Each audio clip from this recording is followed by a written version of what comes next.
Ce personnage au ciel était appelé Michel, le roi Michel qui était adoré et vénéré par tous au ciel. Mais les gens n'ayant pas compris la divinité ont dit de cet homme que c'est le fils de Marie. Ou alors que lui et le fils de Marie, c'est une même personne. Ou alors que lui et le fils de Marie, c'est la même âme. Pire encore, ils disent que celui-ci, c'est le fils de Marie qui se tient sur la tête de William. C'est ça la doctrine de la filiation éternelle. Et ça, c'est une doctrine catholique. Et ça, tu as dit ça.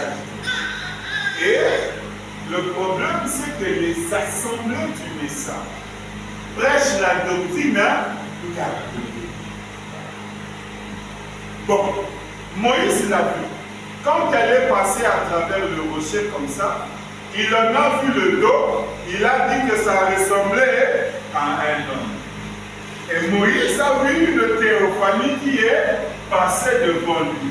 Un être à la nature angélique. Mais la doctrine de la filiation éternelle dit que, à mon avis, Jésus nous a dit qui avait signé une chose qui n'existe nulle part. Poursuivons. Moïse a vu, quand il est passé à travers le rocher comme ça, il a vu le dos, il a dit, ça ressemblait à un homme. Abraham l'a vu, quand il est descendu, est entré dans une chair humaine. Qu'il a mangé le veau, bu du lait, mangé le beurre, Abraham l'a vu quand il venait d'y entrer, puis il s'est volatilisé tout de suite après. Or, la doctrine de la filiation éternelle veut que cet homme de Genèse 18 qu'Abraham avait vu, et ça témoigne à Marie. C'est ça le problème des assemblées du message. Alors qu'il n'était pas Jésus, il ne pouvait pas naître à cette époque-là. Abraham l'a vu, après qu'ils aient parlé, il s'est volatilisé, ainsi de suite. Maintenant, remarquez que nous voyons qui c'était. Finissons d'abord, et puis il s'est volatilisé tout de suite après. Nous avons découvert que nos corps sont composés de ces éléments de la terre qui se rassemblent. Et Dieu les a rassemblés, il a mis deux anges dans ce corps, deux anges qui se sont tenus là et qui ont parlé, et les anges étaient des hommes à ce moment-là. Maintenant, remarquez, nous voyons que qui était Melchisédek? Nul autre que Dieu lui-même. Ça n'aurait pas pu être une personne d'autre, ça n'aurait pu être personne d'autre, puisqu'il était le roi de Salem, qui est Jérusalem. Il n'avait ni père ni mère. Ça n'aurait pas pu être Jésus, parce que lui avait un père et une mère. Il était sans commencement de jour, ni fin de vie. Il n'y en a qu'un qui soit comme ça, c'est Dieu. C'est Dieu qui habitait ici dans une théophanie. Remarquez le roi de Salem. Ce Dieu-là qui était arc-en-ciel et qui s'est métamorphosé en ce que nous pouvons voir qu'on appelle Logos, une forme humaine, qui a visité Abraham, qui a visité les anciens dans l'ancien temps, que Moïse a vu, ça n'aurait pas pu être Jésus, parce que lui a un père et une mère. Pourtant, il y a une naissance virginale. Mais la parole lui attribue des parents. Et la Bible l'appelle le fils de Marie.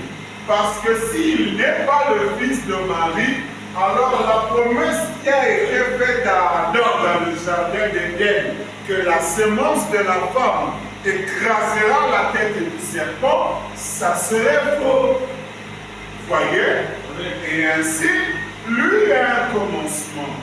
Mais Melchisédek, roi de Salem, il n'en a pas. C'est ce que nous pouvions dire sur la filiation éternelle. Lorsqu'on avait vu, maintenant on va voir l'insistance sur le Père dans le langage de Jésus, on va bosser cela rapidement. Jésus de son vivant faisait référence à un Père dans son langage. Bon, il y en a qui a plus de 10, mais on ne sont pas en train de dire. Ok? Regardez. En ce temps-là, Jésus prit la parole et dit, je te loue, Père, Seigneur du ciel et de la terre, de tout ce que tu as cassé ces choses aux sages et aux intelligents, et de ce que tu les as révélés aux hommes. Oui, je te loue, oui Père, je te loue de ce que tu l'as voulu ainsi. Ce que nous pouvons garder, c'est que dans son langage, Jésus, vivant avec ses disciples, il parlait d'un certain Père. Le Père est en moi, ce n'est pas moi qui fais les œuvres, c'est le Père qui est en moi. Jésus avait déjà défini que ce Père en question était le Seigneur du ciel et de la terre. Mais la doctrine de la filiation éternelle, ceux des pasteurs des assemblées du message veut que Jésus lui-même soit le Seigneur du ciel et de la terre. Et que lui et ce Père-là dont il faisait allusion soit la même personne. Et c'est ça l'idolâtrie au temps de la fin. L'adoration d'un homme saint au lieu d'adorer le Créateur de la création. Et durant son langage, dans Jean 8, on peut le voir, il parle de Jésus, il parle du Père. Il y en a tellement, il y en a tellement, il y en a tellement. Il y en a tellement, il y en a tellement. On a déjà vu ça, je suis désolé pour le faire. Mais il y en a tellement. Bon, on va dire peut-être deux choses, ok? Deux ou trois choses. Comme ça. Junior, comme vous n'étiez pas là, nous sommes pour toi. Voilà. Bon, on a commencé ici. Maintenant, dans Jean 8. Ok? Jésus qui se dispute avec les pharisiens, les pharisiens et les sadducéens. Vous faites les œuvres de votre Père. Il lui dit, nous ne sommes pas des enfants illégitimes, nous avons seul Père Dieu. Jésus leur dit, si Dieu était votre Père, vous m'aimeriez, car c'est de Dieu que je suis sorti et que je viens. Je ne suis pas venu de moi-même, mais c'est lui qui m'a envoyé. De son vivant, il soutenait qu'il était envoyé par quelqu'un, et que ce quelqu'un-là, c'était son Dieu, et qu'il ne s'était pas auto-créé. Il disait, je ne suis pas venu de moi-même. Dans Jean 6, il lui dit, tout ce que le Père me donne viendront à moi, et je ne mettrai pas dehors celui qui vient qu'à moi. Il soulignait, si vous voyez Jésus avec une force, une puissance, avec des gens qu'il aime, c'était une entité que lui appelait le Père qui le lui avait donné. Il dit, je suis descendu du ciel pour faire non ma volonté, mais la volonté de celui qui m'a envoyé. Il soulignait encore qu'il n'était que le messager de quelqu'un que lui appelait affectivement mon Père. Et on a déjà dit cela. Prenons la petite dernière.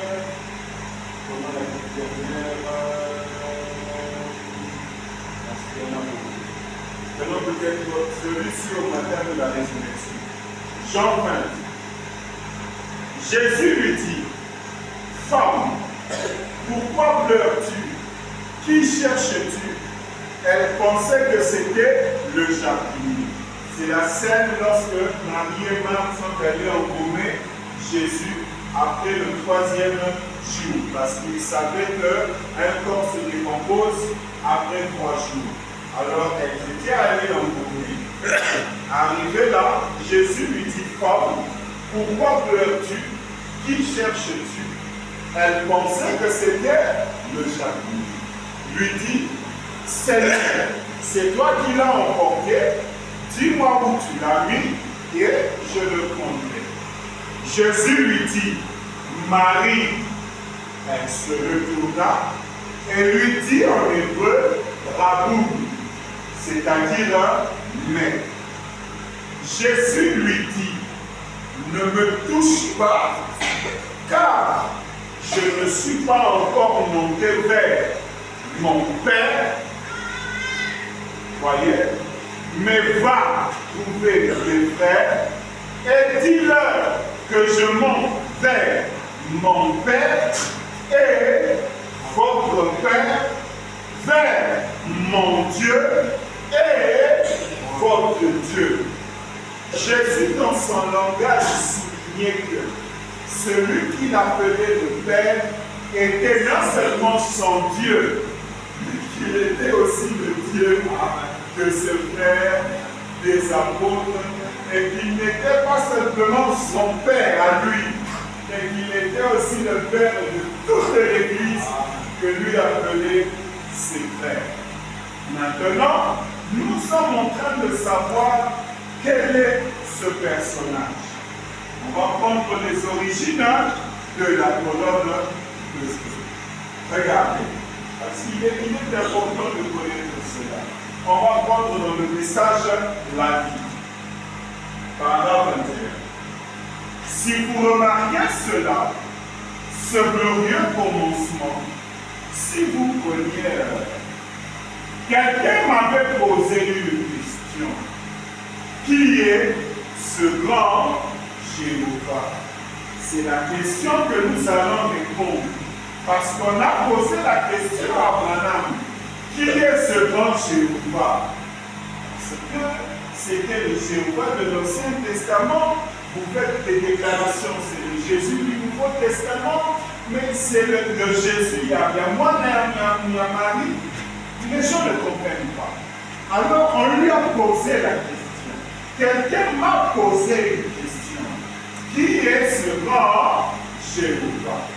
Et où a-t-il commencé? William Branham commence sa réponse. Il n'a pas eu de commencement.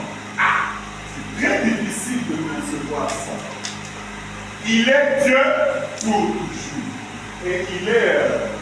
Or, l'expression pour toujours signifie un laps de temps. Toutefois, éternité signifie pour toujours. Mais pour toujours, l'expression pour toujours en hébreu signifie un espace, un temps alloué. Car c'est le pluriel pour toujours et pour toujours. Vous voyez, cela signifie 2 fois pour toujours. Pour suivant. Mais l'éternité, c'est un tout complet. L'éternité, c'est un cercle qui n'a point de fin. Cela n'a jamais eu de commencement et cela n'aura jamais de fin. Maintenant, quand il essaie d'expliquer l'éternité, il dit c'est comme un cercle. Vous ne pouvez pas dire que ça a commencé ici. C'est un cercle, c'est comme ça qu'il définit l'éternité. Et dans les 7 noms composés de Jéhovah, le frère Branham dit que les 7 couleurs de l'arc-en-ciel parlent des 7 motifs, de 7 attributs, des 7 noms composés de la rédemption. C'est comme ça qu'il définit l'éternité, comme un cercle complet. Ensuite, mais l'éternité, c'est un tout complet. L'éternité est un cercle qui n'a point de fin. Cela n'a jamais eu de commencement et cela n'aura jamais de fin. Et dans ce monde, nous savons qu'il existe un véritable esprit d'amour. Il existe un véritable esprit de fidélité. Il existe un véritable esprit de vérité. Combien savent cela? Nous le savons. Nous voyons cela. C'est Dieu, la fontaine même. Maintenant, il va faire un tableau. Et nous allons voir le tableau dès dans un instant. Fermons nos yeux pendant un moment vis-à-vis de nos imaginations et retournons loin dans le passé avant qu'il y ait eu quoi que ce soit. Effaçons le tableau. C'est qu'il nous dit qu'il ressemblait à l'espace, il remplissait le temps, c'était comme l'arc-en-ciel. Effaçons le tableau, voici la forme qu'il occupait au commencement, qu'il avait au commencement. Il dit, avant qu'il y ait quoi que ce soit, la grande fontaine de toute éternité était cet esprit d'amour, de joie, et cet esprit d'honnêteté, et cet esprit de vérité dans cette perfection, et ensuite de l'existence du Père est sorti le Logos, lequel était le Fils. De ce Dieu qui était comme cet arc-en-ciel, c'est sous cette forme qu'il se fait appeler Père, c'était sous cette forme qu'il se faisait appeler la grande fontaine d'amour, d'honnêteté, de joie. C'est sous cette forme qu'il est l'éternité même. Et c'est sous cette forme que Branham l'appelle l'arc-en-ciel qui s'est condensé à devenir le Logos. Et c'est de cette forme qu'est sorti un homme, un halo de lumière que l'on peut présenter de plusieurs manières. Parce qu'on dit on montre comme ça, mais en réalité c'est une forme humaine. Et ce n'est pas que ces deux dieux, non. Maintenant, il ne s'agit que d'un seul et même personnage. De sorte que celui que vous appeliez Père est le Fils unique.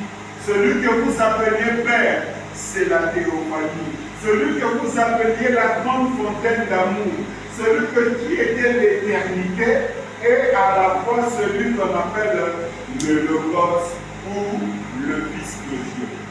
Et il dit, de cette fontaine d'amour, ensuite de l'existence du Père est sorti le Logos, lequel était le Fils, lequel était la théophanie, lequel était le corps du grand Jéhovah Dieu qui est entré dans un corps céleste.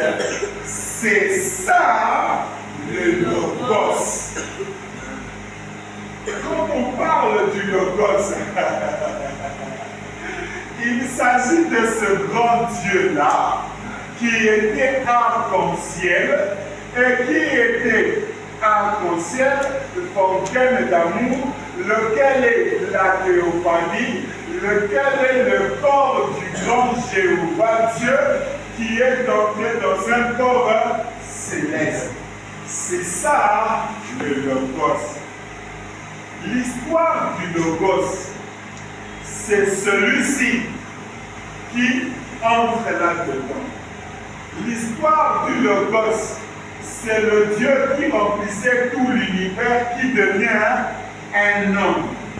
Et de ce fait, c'est quoi? C'est ce grand arc-en-ciel qui va se créer un corps à la nature angélique. C'est ça qu'il appelle le corps du grand Jéhovah Dieu. Et ça, c'est un corps céleste ou alors une théophanie. De sorte que ce n'est plus deux personnes, mais c'est l'âme même de Dieu. Et tous les noms qui faisaient rapport à lui quand il était fontaine d'amour, ces noms-là sont attribués à lui alors qu'il s'est métamorphosé en ce que nous appelons la théophanie, le Logos. De sorte que celui qui était la fontaine d'amour est à la fois celui que vous appelez le Fils de Dieu, le Logos, le premier-né de la création de Dieu. C'est celui-ci qu'on a appelé l'étoile du matin, la rose de Saron, le lys de la vallée, le tout en tout, l'alpha et l'oméga. Tout ça, c'était le Dieu éternel, le Père, qui prend une forme humaine. Et quand on le représente sous la forme de la colonne de feu, William Branham va nous montrer plus tard que cette forme n'est qu'un voile pour que vous ne voyez pas sa face.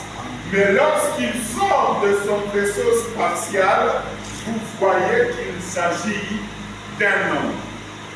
Voilà ce que l'on peut dire sur la filiation et sur les origines de la colonne de feu. Il y a tellement de citations qu'on ne saura pas tout dire. Et ça ne sert plus à rien parce qu'on a répété ça plusieurs fois. Maintenant, nous allons prendre Jésus est une âme différente de celle du Créateur. C'est le point le plus important. On va prendre la séquence où Jésus se retrouve sous une forme théophanique, en train de parler à son Père, au Dieu du ciel, qui lui aussi est sous une forme théophanique. C'est l'histoire que nous allons lire maintenant. Pour suivre. Jésus est une âme différente de celle du Créateur.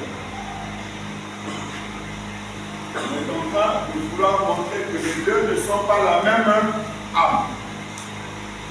Prenons dans l'autre jour l'exemple du rouge. William Branham dit ceci. Jésus, quand il était ici sur terre, lorsqu'il est mort, son âme est descendue en enfer. Le problème commence à se dire. Regarde. Si Jésus est le Logos, si Jésus, le Fils de Marie, et le Logos sont une même personne, alors, au jour de sa mort, quand Jésus était sur terre, lorsqu'il est mort, son âme est descendue en enfer. Donc, ce qu'il faut que ça va définir à la vie de Saint-Giacala. Et ça, c'est le gosse, de qui est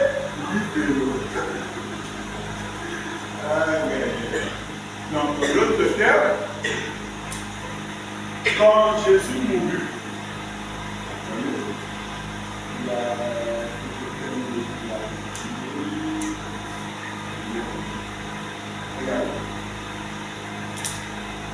on dit que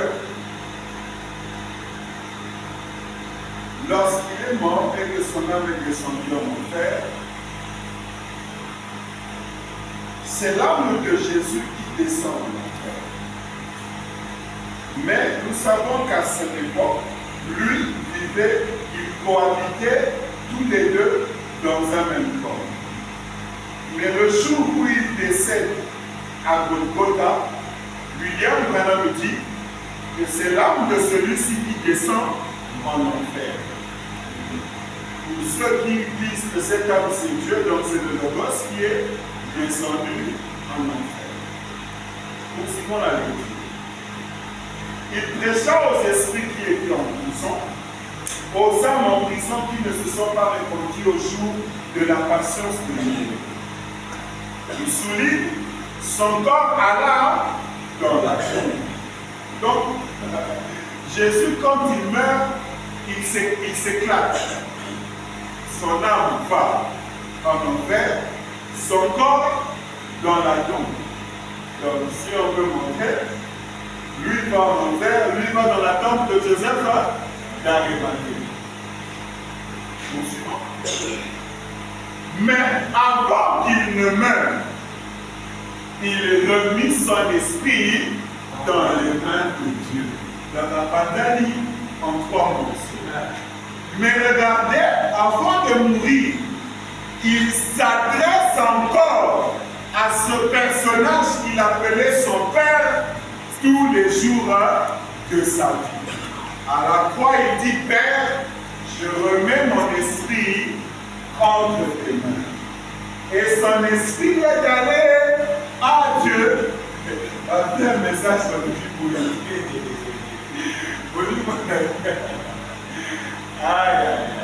son âme est allée en enfer, son corps est allé dans la tombe. Voilà. Le gars s'est divisé en 3 parties. Et ces 3 parties, avant qu'il ne meure, il s'adresse à celui, mon cher Père. Je te remets mon esprit.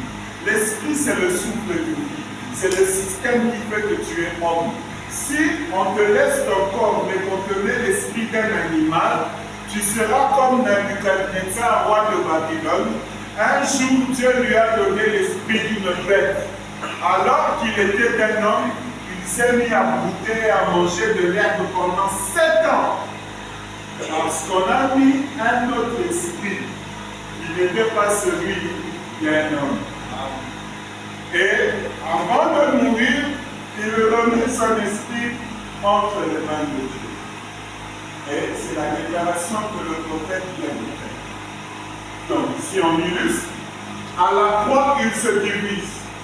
Son âme va en enfer, son esprit, il le remet entre les mains de Dieu, et son corps qui est poussière de la terre, il le laisse sur la terre dans la tombe de Joseph d'Arimathie. La question se pose, pour que Jésus aille en enfer, il laisse le corps ici. Il n'emmène pas son corps poussière de la terre en enfer. Mais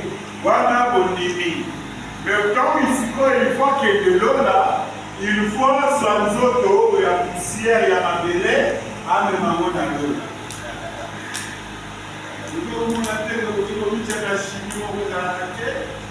C'est ça le problème des anciens. L'enfer, tout comme le ciel, est une dimension qui n'accepte pas la poussière de la terre. Regardez. Il poursuit. Et le chemin vers la résurrection était barré à Jésus jusqu'à ce que l'Écriture s'accomplisse. Il ne pouvait pas revenir parce qu'il devait rester dans la tombe pendant 3 jours et 5. Mais lorsque l'Écriture était entièrement accomplie, cette barre fut enlevée. Regardez comment Jésus ressuscite. Son esprit qu'il avait remis entre les mains du Père, son esprit descendit vers son âme et son âme vers son corps et il ressuscita. On ne ressuscite pas des jours comme ça, non. Son esprit qu'il avait remis, le Seigneur le libère. Mais ça va où? Ça va prendre son âme. Ça ne va pas prendre le logos. C'est l'âme de l'individu Jésus. Et ensuite, les deux vont vers le corps. Et il ressuscita. Pour que lui revienne le matin de Pâques, il fallait que cet esprit qu'il avait remis descende dans l'enfer, récupérer celui-ci. Et les deux vont récupérer le corps qu'on a laissé dans la tombe de Joseph d'Arimathie. C'est ça qu'on appelle la résurrection. Sinon, ce n'est pas un homme complet. Voyez, entrons, question et réponse sur les Hébreux, 3e page. Oui, remarquez. Maintenant, mon ami témoin de Jéhovah.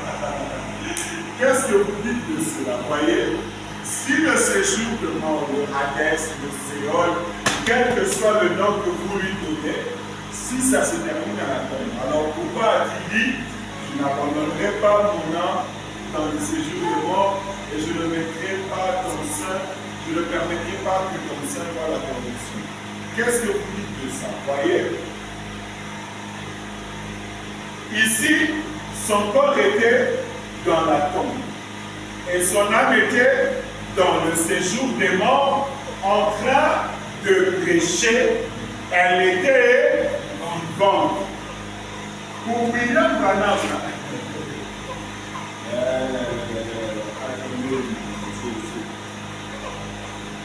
c'est vraiment très étonnant.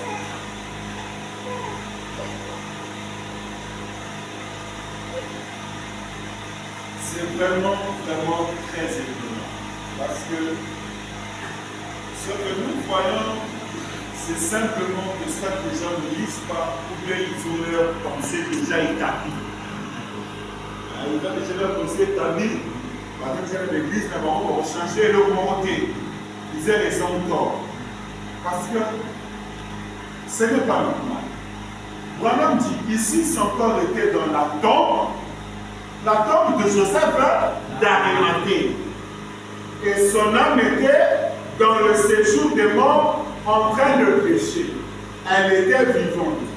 Que dites-vous de ça? Vous dites ou il était de nouveau dans sa théophanie.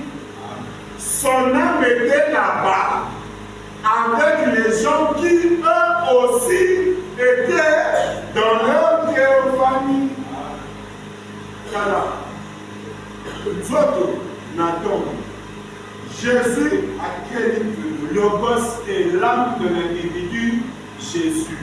Et pendant qu'il se trouve ici, et les âmes perdues, et les Abraham, les Isaac, et tout ceci était dans leur théophanie. Parce que ici, tout l'emportait par la poussière de la terre.